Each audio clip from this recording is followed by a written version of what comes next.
Finalmente tenemos a nuestras moléculas denominadas leucotrienos. En este caso, el leucotrieno C, que fue el primero que se descubrió, recibe su nombre precisamente de su fuente o de las células que lo producen, que fueron los leucocitos polimorfonucleares, de ahí el prefijo leuco, y en el caso de trieno, pues tiene que ver con su estructura.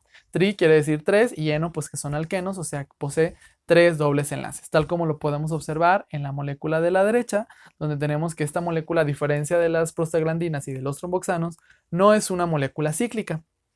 Esta posee nuevamente también deriva del mismo precursor de ácido araquidónico de 20 carbonos, pero aquí vemos cómo tenemos pues estos tres dobles enlaces consecutivos como tal, su grupo carboxilo y algunos otros grupos OH, ¿sale? Entonces, pues bueno, los leucotrienos se van a sintetizar precisamente o sea, el mecanismo que tienen todos los eicosanoides es que se genera el ácido araquidónico. A partir de ahí vamos a encontrar nosotros una vía diferente, que no es precisamente la vía de las ciclooxigenasas, sino que aquí vamos a tener a otra enzima que nos va a dar, por lo tanto, a una serie de compuestos completamente distintos que son los leucotrienos, y esta es la vía donde participa la enzima llamada 5-lipoxigenasa o vía de la lipoxigenasa. ¿Sí? Entonces, esas son las dos enzimas que se tienen que aprender. La vía de las ciclooxigenasas me genera prostaglandinas y tromboxanos, y la vía de las lipoxigenasas me genera a los leucotrienos. En este caso, la lipoxigenasa lo que va a hacer es que en el carbono 5 del ácido araquidónico va a añadir oxígeno, tal como lo que pasaba con la ciclooxigenasa, pero aquí la ciclooxigenasa me forma o me hace que se forme el anillo cíclico, me cierra esa molécula, aquí no va a pasar eso. Entonces me va a generar un compuesto precursor intermediario que se llama ácido 5 hidroperoxi eicosa tetraenoico, ¿sí? O en las siglas 5-HPET, ¿sí? 5-HPT, y después de este 5-HPT, entonces ahora sí vienen las diferentes rutas para generar a los leucotrienos. Una primera deshidratación nos va a generar un epóxido, ¿sí? Y después se acopla una reacción de isomerización de los dobles enlaces y formaría el leucotrieno A4, ¿sí? El prefijo 4 precisamente deriva de los cuatro dobles enlaces que tiene.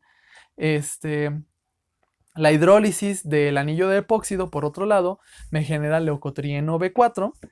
Si nosotros transferimos un grupo tiol, un grupo con azufre, que precisamente proviene del glutatión, ¿sí? Entonces generaremos el leucotrieno C4, y otras modificaciones que ahorita les voy a mostrar en la siguiente diapositiva nos generan los compuestos, los leucotrienos D4 y leucotrieno E4. ¿Sí? Entonces, pues la ruta de los leucotrienos aquí, bueno, viene combinada porque también se genera bajo ciertas circunstancias otro tipo de moléculas parecidas a los leucotrienos, que son las llamadas lipoxinas. Entonces, estas moléculas también son moléculas que favorecen la homeostasis o la contraparte de los leucotrienos, pero no se los voy a mencionar porque pues ya es demasiada información, pero en el esquema, guíense ustedes con la ruta central, donde tenemos ácido araquidónico, 5-lipoxigenasa, el derivado 5-HPT, y de ahí hacia abajo vemos cómo precisamente la deshidratación, como les decía, genera el leucotrieno A2. Del lado izquierdo tenemos cómo se favorece la formación del leucotrieno B4, y después hacia abajo tenemos cómo el glutatión interviene, donde en los residuos de algunos aminoácidos como de glicina y ácido glutámico podemos nosotros aportar este grupo tiol para que se pueda formar los leucotrienos C, D y E. ¿Sale? Entonces, pues también es sencillo. Aparentemente se ve muy engorroso, muy complicado, pero es también pues una serie de pasos, nada más sencillos, ¿sí? ¿Cuáles son las funciones que tienen los leucotrienos? Bueno, primero que nada, se ha visto que son moléculas que forman parte también de la respuesta inmunológica y también son mediadores importantes de la inflamación, sobre todo porque ejercen un efecto quimiotáctico. La quimiotaxis se refiere al reclutamiento de células de un lugar o de un sitio hacia otro, precisamente donde, por ejemplo, si tenemos células en la circulación, las células circulantes como los neutrófilos o algunos otros leucocitos, pues van a migrar desde este sitio hacia los tejidos donde precisamente está ocurriendo el proceso inflamatorio, ¿sí? Entonces, la producción de leucotrienos junto con otras moléculas que luego ya aprenderemos en la clase de inmunología, como algunas quimiosinas, etcétera, pues todo eso en conjunto lo que está haciendo es llamar y atraer a más y más células porque se requiere una gran cantidad de células para combatir el proceso infeccioso o lo que sea que esté pasando ahí, ¿sale?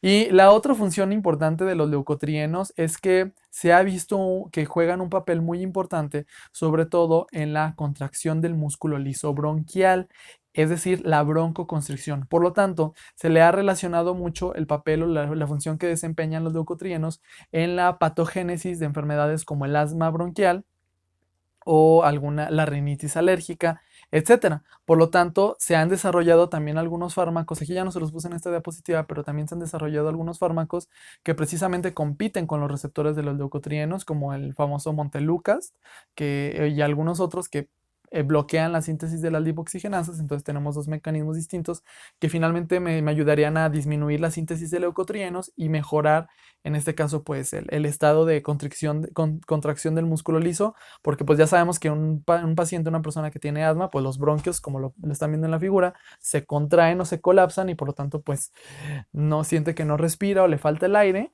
y por lo tanto pues puede llegar a generar un estado de hipoxia o de cianosis, ¿sale? Entonces pues ahí sobre todo la aplicación terapéutica que tiene conocer la naturaleza de los leucotrienos, ¿sí? Y finalmente pues considerar que también estas moléculas se producen por ejemplo por otros tipos de células como los mastocitos y también pueden ser importantes en reacciones de hipersensibilidad como en el caso de algunas alergias, ¿sale? Entonces, pero bueno, esto va más de la mano con la función de la respuesta inmunológica, pero pues por la naturaleza lipídica de la cual derivan precisamente de los ácidos grasos insaturados como el ácido araquidónico, los estamos estudiando de una vez, ¿sí? Y finalmente pues con esto terminamos, ahora sí, la unidad número 2, la unidad les decía que era la más extensa y que pues bueno, espero que toda esta información les haya sido sumamente útil.